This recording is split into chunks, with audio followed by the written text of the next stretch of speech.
Who is Belize's greatest enemy?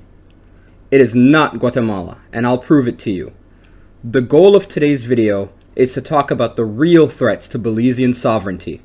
The forces that quietly erode our national security do not get enough attention, even from informed members of our populace.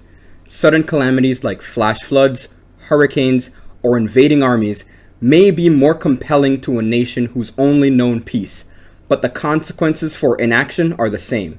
Here's what I believe are the biggest problems we face, and some ideas to move forward.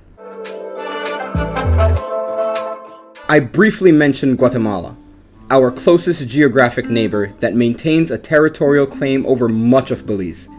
This claim should be taken seriously, as a signal of intent from Guatemalan expansionists. Fortunately, political factions in Guatemala that talk of annexing Belizean land only appeal to a minority of the people. Even if the whole of Guatemala were on board with Belizean conquest, they would face our natural defenses and the high cost of war. Conflict between people is both expensive and inevitable.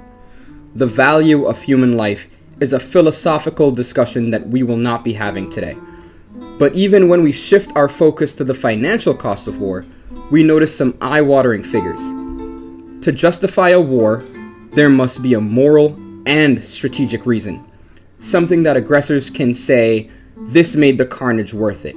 A contemporary example of a war that makes a profit for the perpetrators is Rwanda versus the Congo, or DRC.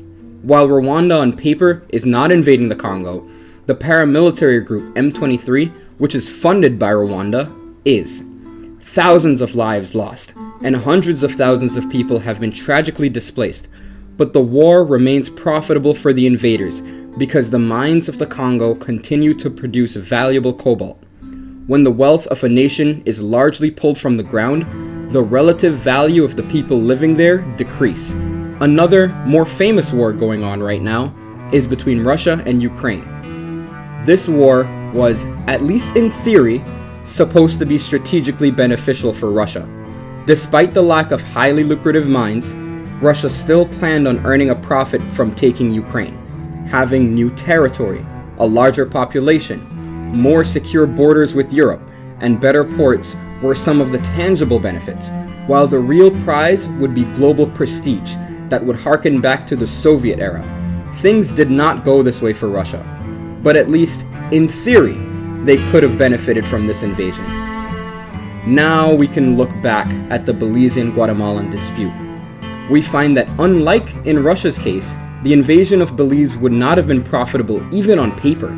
There are no mines to exploit, and Belize offers no strategic positioning. Despite being sandwiched between dense jungle and shallow coral reefs, Belize's most formidable defense is our lack of resources. The naked man fears no pickpocket. So what's the deal with Guatemalan aggression? In short, it is a political rallying cry for certain segments of the population to signal strength and national pride. And while such sentiments carry the potential to burst into conflict, it is unlikely given our current circumstance. So, if it's not our somewhat aggressive neighbor, then who is our greatest enemy? Our politicians talk endlessly about corruption while thriving in a system where corruption is embedded. The fact that knowing the right people makes a bigger difference in your career over having the right qualifications shows you where the true enemy is. The subtle corruption we all know is there, but we've gotten so used to it, alarm bells no longer ring. We might not like hitting the same potholes year after year, but we'd rather drive around them than complaining to our politicians. We see thousands of new people brought to our country not for their skills or productive value, but because they promised to vote a certain way during the next election. Simultaneously, we watch as thousands of skilled Belizeans eager to find work get forced out mostly by unfair hiring practices. Important documents that disappear from our government offices without explanation, or South American drug planes being landed all over the country has been normalized. These issues are symptomatic of the same root corruption that we've all gotten used to. They're allowed to fester because we as Belizeans tolerate it, just because that's how it's always been. By itself, corruption does not threaten our sovereignty, but it weakens trust in our institutions and opens influence to outside powers. It's easier said than done to demand transparency from our leaders. It requires a sense of civic duty from our people and a desire for better. If we scrutinize the actions of our politicians, we can demand a version of the future that is both well thought out and a better representative of the problems we face. Think about it like this. If the biggest issue we face is within our borders, then we alone have the means to fix it. If you watched to the end, I hope you enjoyed. Leave a like, comment, subscribe if you want more. I've been your host, Philznane, and I'll see you in the next episode of All About Belize. Later.